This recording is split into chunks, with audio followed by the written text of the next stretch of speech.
ये बात मैं पूरी जिम्मेदारी के साथ कह रहा हूं कि इस्राएल के प्रधानमंत्री बेंजामिन नेतन्याहू हार गए हैं। 90 फलस्तीनियों को इस्राएल को रिहा करना पड़ा है। पहली बार गजा में इस्राएली सेना की बंदूकें उनके गोले नहीं बोल रहे हैं, उनकी आवाजें सुनाई नहीं दे रही हैं। दो मासूम लड़कियों का एक वीडियो मैं आपको दिखाना चाहूंगा। इस वीडियो में आप आंसू भी देखेंगे और दिल को छूने वाली मुस्कान भी। एक छोटी सी लड़की अपने घर वापस आती है। आज उनके अब्बा जिंदा नहीं है। वो कहती है कि मेरे पिता शहीद हो गए। कि गजा में मारे जाने वाले फलस्तीनियों का आंकड़ा, ऑफिशियल आंकड़ा 47,000 है और अनऑफिशियल आंकड़ा यानी अनाधिकारिक जो आंकड़ा है वो 60 से 65,000 तक पहुंचा हुआ है। मगर इस व्यक्ति के अंदर जो भूख है वो खत्म होने का नाम नहीं ले रही है। ये 4 तस्वीरें उन महिलाओं की है जिन्हें हमास ने रिहा किया है और करीब 470 दिनों बाद ये महिलाएं अपने परिवार से मिल। दोस्तों, इजराइल के प्रधानमंत्री नेतन्याहू की हुई हार। जी हाँ दोस्तों, नेतन्याहू नहीं चाहते थे ये जंग रुके, हमास के बीच में उनका कोई समझौता हो। लेकिन दोस्तों, गाजा के लोगों की बहुत बड़ी जीत हुई है। आज मैं आपको जो वीडियो दिखाऊंगा वो वीडियो देखकर आपको गाजा और इजराइल के बीच में क्या हुआ है जिसकी वजह से ये जंग रुक गई वो आपको मैं पूरी डिटेल के साथ मैं बताने जा रहा हूं। दोस्तों, आपकी जानकारी के लिए बता दूं कि हमास और इजराइल के बीच जंग रुक चुकी है। युद्ध विराम का ऐलान कर दिया गया है। गाजा और इजराइल ने लोगों को बंधक जो बनाया था उनको अब आजाद करना शुरू कर दिया है। गाजा के अंदर बहुत बड़ी खुशी मनाई जा रही है, वहां के लोग बेहद खुश हैं। दोस्तों, आज आपको ये वीडियो देखने के बाद पता चलेगा कि इस जंग से हमास को क्या फायदा हुआ और इजराइल को क्या नुकसान हुआ। जी हाँ दोस्तों, अभी मैं आपको अभिषा शर्मा जी का वीडियो दिखाने जा रहा हूँ जो कि सच्चे और अच्छे पत्रकार हैं। मगर दोस्तों, ये वीडियो दिखाने से पहले मेरी आपसे गुजारिश है, आज का मेरा ये वीडियो पूरा एंड तक जरूर देखना और अगर आप मेरे चैनल पर नहीं आए हो चैनल को जरूर सब्सक्राइब करना, साथ में इस वीडियो को ज्यादा लोगों में शेयर जरूर करना। चलिए दोस्तों, पहले आप ये वीडियो देखिए, फिर आकर मैं आपसे बात करता हूँ। ये बात मैं पूरी जिम्मेदारी के साथ कह रहा हूं कि इस्राएल के प्रधानमंत्री बेंजामिन नेतन्याहू हार गए हैं। क्योंकि नेतन्याहू नहीं चाहते थे कि आज का दिन आए। नेतन्याहू नहीं चाहते थे कि दोनों ही खेमे अपने अपने बंधकों को रिहा करें। और आज जो तस्वीरें सामने उभर कर आई हैं ना दोस्तों, उन्हें देखने के बाद मेरी आंखों में आंसू थे, दोनों ही पक्षों की तरफ से। जी हां, हमास ने 3 इस्राएली महिलाओं को रिहा किया, उसकी हम चर्चा करेंगे। ये तस्वीरें जो हैं निहायत इमोशनल है। मगर सबसे पहले मैं आपको लेकर चलना चाहूंगा फलस्तीन के एक इलाके में। एबीसी न्यूज की ये रिपोर्ट देखिएगा। 90 फलस्तीनियों को इस्राएल को रिहा करना पड़ा है। पहली बार गजा में इस्राएली सेना की बंदूकें उनके गोले नहीं बोल रहे हैं, उनकी आवाजें सुनाई नहीं दे रही हैं और ये नेतन्याहू की हार है। देखिए दोस्तों, किस तरह का जश्न फलस्तीन में मनाया जा रहा है आपके सामने। Well, there's an absolutely crazy scene here. These are the first buses with the first Palestinian prisoners freed in this deal. You can see people flying Hamas flags. There's an absolutely huge crowd welcoming these women and young men, the first prisoners freed in this deal, back into the West Bank. The crowd stretching right across this area, and they've made a very short journey, these buses, from an Israeli prison just down the road. But you can see people on top of the buses, massive crowds right down the street. People are celebrating this moment in the West Bank tonight. आज आपको अंत तक मेरे साथ रहना पड़ेगा इस बड़े कार्यक्रम में दोस्तों, क्योंकि दिल को छूने वाली कई तस्वीरें सामने उभर कर आई हैं, न सिर्फ गजा से बल्कि इस्राएल से भी। मगर सबसे पहले दोस्तों, 2 मासूम लड़कियों का एक वीडियो मैं आपको दिखाना चाहूंगा। इस वीडियो में आप आंसू भी देखेंगे और दिल को छूने वाली मुस्कान भी। एक छोटी सी लड़की अपने घर वापस आती है। आज उनके अब्बा जिंदा नहीं है। वो कहती है कि मेरे पिता शहीद हो गए। मगर फिर उसी वीडियो में आप देखेंगे किस तरह से उसकी बहन मुस्कुराती है। यानी कि मायूसी तो है, दर्द तो है, मगर इस दर्द के बीच में, इस अथाह दर्द के बीच में उम्मीद की एक मासूम सी किरण भी है। मैं चाहूंगा आप इस वीडियो को देखें दोस्तों, क्योंकि जब मैंने पहली बार इस वीडियो को देखा था तो मेरी आंखों में आंसू थे। देखिए।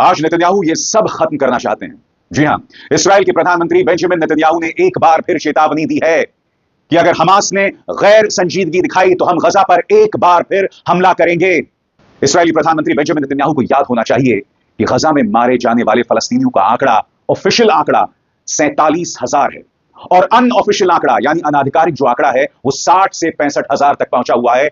मगर इस व्यक्ति के अंदर जो भूख है वो खत्म होने का नाम नहीं ले रही है। हिंसा की जो हवस है वो खत्म होने का नाम नहीं ले रही है। नेतन्याहू ने क्या कहा है राष्ट्र के नाम अपने संबोधन में वो भी मैं आपको बताऊंगा। मगर दोस्तों, सबसे पहले मैं आपको एक एक करके 4 तस्वीरें दिखा रहा हूं। ये 4 तस्वीरें उन महिलाओं की है जिन्हें हमास ने रिहा किया है और करीब 470 दिनों बाद ये महिलाएं अपने परिवार से मिली। मैं आपको एक वीडियो दिखाना चाहता हूं दोस्तों, करीब 2 मिनट का वीडियो है। आप इसमें देखिएगा किस तरह से पहली बार ये लोग अपने परिवार से मिलती हैं। दिल को छूने वाला लम्हा देखिए।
इस तरह की खुशियों के खिलाफ है बेंजामिन नेतन्याहू, क्योंकि नेतन्याहू जानते हैं कि अगर ये युद्ध रुक जाएगा तो उनका अपना वजूद खतरे में है। हो सकता है कि 10 साल के लिए उन्हें जेल में जाना पड़े, क्योंकि इस वक्त इसराइल में उनके खिलाफ जो है भ्रष्टाचार को लेकर वहां की जिला अदालत में केस चल रहा है। इसीलिए एक बार फिर इसराइल के प्रधानमंत्री बेंजामिन नेतन्याहू ने राष्ट्र के नाम अपने संबोधन में कहा है कि ये जो युद्ध विराम है वो अस्थायी है, टेम्पररी है और मैं जब चाहूं हमला बोल सकता हूं। सबसे पहले मैं आपको बताना चाहता हूं कि नेतन्याहू ने राष्ट्र के नाम अपने संबोधन में क्या कहा है आपके स्क्रीन पर। इसराइल के प्रधानमंत्री बेंजामिन नेतन्याहू ने कहा कि अगर हमास के साथ युद्ध विराम के दूसरे चरण के लिए बातचीत विफल हो जाती है तो इसराइल हमास के खिलाफ फिर से युद्ध शुरू करने के लिए तैयार है। इसराइल और हमास के बीच रविवार 19 जनवरी से युद्ध विराम समझौते का पहला चरण लागू हो रहा है। इससे कुछ घंटे पहले टेलीविजन पर प्रसारित अपने भाषण में बेंजामिन नेतन्याहू ने कहा कि युद्ध विराम अस्थायी है और इसराइल गजा पर फिर से हमला करने का अधिकार रखता है। उन्होंने कहा कि इसके लिए उन्हें अमेरिका के नव निर्वाचित राष्ट्रपति डोनाल्ड ट्रंप का भी समर्थन हासिल है। युद्ध विराम समझौता होने के बाद भी नेतन्याहू को कई स्तर पर दबाव का सामना करना पड़ रहा है, जिसमें बंधक बनाए गए सभी लोगों की रिहाई की मांग करने वाले हजारों लोग शामिल है। और आपके सामने दोस्तों ये जो आप तस्वीर देख रहे हैं ये तेल अवीव की तस्वीर है, शनिवार और रविवार की। हजारों की तादाद में लोग एक बार फिर सड़क पर उतरे। इन लोगों का आरोप है कि बेंजामिन नेतन्याहू की गलतियों की वजह से कई लोग मारे गए। उनका यह भी कहना है कि अगर बेंजामिन नेतन्याहू ने जल्दबाजी ना की होती, बेंजामिन नेतन्याहू ने अपनी जान बचाने के लिए देश पर यह युद्ध ना थोपा होता तो कई सैनिक जिंदा होते। ये लोग क्या कह रहे हैं आपकी स्क्रीन पर। शनिवार शाम को हजारों प्रदर्शनकारियों ने तेल अवीव में इकट्ठा होकर सरकार से मांग की कि वो युद्ध विराम के पहले चरण में अन्य बंधकों की रिहाई सुनिश्चित करें। बंधकों और लापता परिवारों के फोरम की सदस्य गैल अल्काले ने समाचार एजेंसी रॉयटर्स को बताया, हम 200 सैनिक और 10 से ज्यादा बंधकों की जान बचा सकते थे। उन्होंने कहा कि लोग बेवजह मारे गए क्योंकि सरकार कोई फैसला नहीं ले रही थी और ट्रंप का इंतजार कर रही थी। इस वक्त शख्स पर बिल्कुल भी एतबार नहीं किया जा सकता, क्योंकि युद्ध विराम की घोषणा होती है और उसके बाद कम से कम 120 फलस्तीनी मारे जाते हैं। जी हां, आतंकवादी ठिकानों पर हमला करने के बहाने यह शख्स जो है एक बार फिर बेकसूर फलस्तीनियों पर निशाना साध रहा है। मगर शुक्र है रविवार से गोलीबारी बंद है, बंदूकों की आवाज नहीं आ रही है, बम गोलों की आवाज नहीं आ रही है और यही वजह है कि लोगों में इस तरह का जश्न दिखाई दे रहा है। मगर हां, जैसे मैंने बताया, नेतन्याहू ने स्पष्ट कर दिया है कि अगर बातचीत विफल हो जाती है तो वो एक बार फिर हमला करेंगे और इसका उन्होंने सबूत दे दिया है आपके स्क्रीन पर। इसराइल ने गजा में हमास और इस्लामिक जिहाद के ठिकानों पर हवाई हमले जारी रखे हैं। हमास के अधिकारियों का कहना है कि बुधवार को समझौते की घोषणा के बाद भी 120 से ज्यादा लोग मारे गए हैं। अगले कुछ हफ्तों में 1890 फलस्तीनी कैदियों के बदले में 33 बंधकों को रिहा किया जाएगा, यानी 33 इस्राएली बंधकों को रिहा किया जाएगा। समझौते की शर्तों के मुताबिक इसराइल गजा से अपनी सेना को वापस बुलाना भी शुरू कर देगा। और युद्ध विराम के बाद कई लोग राहत महसूस कर रहे हैं। सबसे ज्यादा राहत महसूस कर रहे हैं गजा के पत्रकार, क्योंकि आप जानते हैं दोस्तों, जब से ये युद्ध शुरू हुआ है, जब से इसराइल ने गजा पर हमला शुरू किया है, कई फलस्तीनी पत्रकार मारे गए और उन्होंने नमाज अता करके खुदा का और हालात का शुक्रिया अदा किया। देखिए।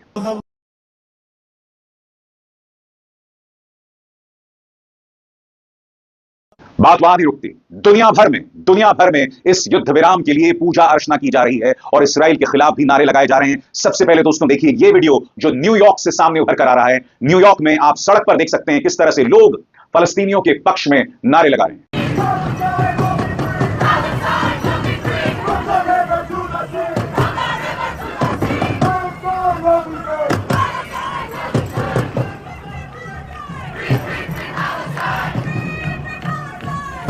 जहां न्यूयॉर्क में कुछ गिने चुने लोग ही सड़क पर उतरे होंगे, स्कॉटलैंड के लोग, जी हां, स्कॉटलैंड के लोगों ने एक स्वर में फलस्तीनियों के प्रति अपने समर्थन का ऐलान किया है।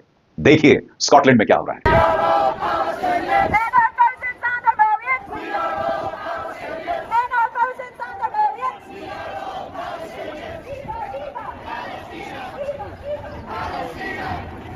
यकीनन दोस्तों इस वक्त ये पूरा मामला एक बहुत ही निर्णायक दौर में पहुंच गया है।